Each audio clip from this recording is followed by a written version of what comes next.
actually the foundation of bhakti is transcendental knowledge.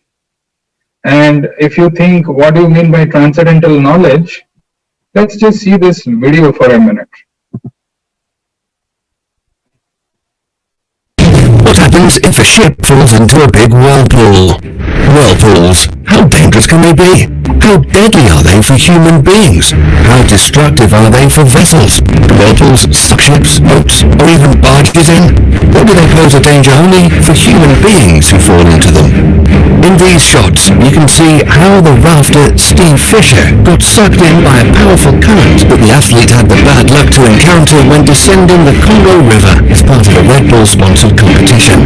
Fisher, a world-class athlete, had a run-in with the mighty rapids of this African river, yet this was not among the most dangerous whirlpools that exist on our planet, and far from the most dangerous whirlpools that are theoretically possible. Don't try at home what one of the world's top rafting pros barely managed to escape from, and that was even with the help of others. There are whirlpools much more dangerous than along the Congo River. Some of these vortexes in the water pose a threat not only to people, but even heavier objects. A boat, a yacht, a ship, a barge, even giant vessels can face destruction if any of them, separately or together, are sucked into one of these real aquatic monsters.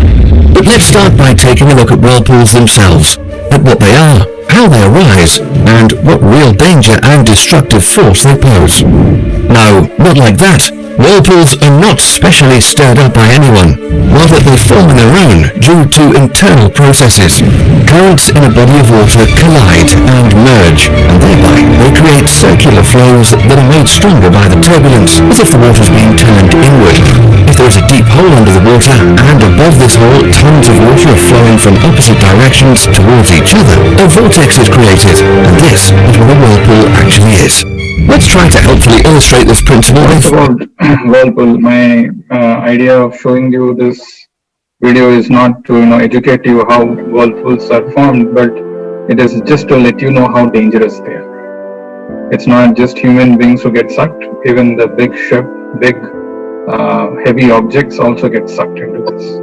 Interestingly, Bhagavatam talks about this verse, and that's the basis for today's session. And what does Bhagavatam talk about? What is the foundation of bhakti? Let's see this verse. This is in the second canto, 3rd chapter, 12th verse. This verse is Jnanam yad apratinivrtta gunormi chakram atma prasada utayatra guneshu asangaha kaivalya samata pathastva atha bhakti yogaha ko nivrittva harikathasu ratim na kurya. It's a very powerful verse. As I said, if the why is not clear, maybe we don't even pay attention what the speaker is talking. And this verse says, if you read the translation, transcendental knowledge in relation with the Supreme Lord Hari is knowledge resulting in the complete suspension of the waves and whirlpools of the material modes. You saw how that expert athlete, he got sucked into that whirlpool in a Congo river, right? Which is not even the deadliest of whirlpools. And there are deadliest whirlpools, and they were trying to explain how they get formed. And Bhagavatam is saying that transcendental knowledge, and mind you, these definitions are very important. Transcendental knowledge is not something, transcendental knowledge is in relation with the Supreme Lord. Transcendental knowledge in relation with the Supreme Lord Hari is knowledge resulting in the complete suspension of the waves and whirlpools of the material worlds. So there are these waves and whirlpools which we get inflicted upon, which we are subjected to in this material world as we are existing. And today I was telling this. Yesterday when we were meeting some of these people, they were saying, our lives are, it's just so caught up in this material things, trying to find solutions. These are whirlpools. But here it is mentioned, transcendental knowledge can suspend it, resulting in the complete suspension of the waves and whirlpools of the material modes. So transcendental knowledge, how do you define transcendental knowledge? Any knowledge which we are trying to acquire? No, transcendental knowledge has to be in relationship with the Supreme Lord Hari. Is the knowledge resulting in the complete suspension of the waves and whirlpools of the material modes. Such knowledge is self-satisfying due to its being free from material attachment And being transcendental, it is approved by authorities.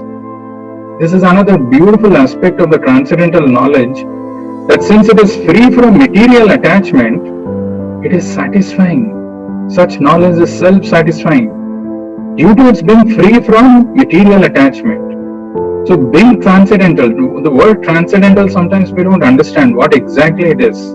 It is para, it is not of this material world. That knowledge which is not belonging to this material world, which is free from material attachment, can satisfy us completely because it is free from this. And Bhagavatam ends up with a rhetorical question: who could fail to be attracted? Ko nivritto harikathasu ratim na kuryat. Who is there who will not be attracted? Who could fail to be attracted to this?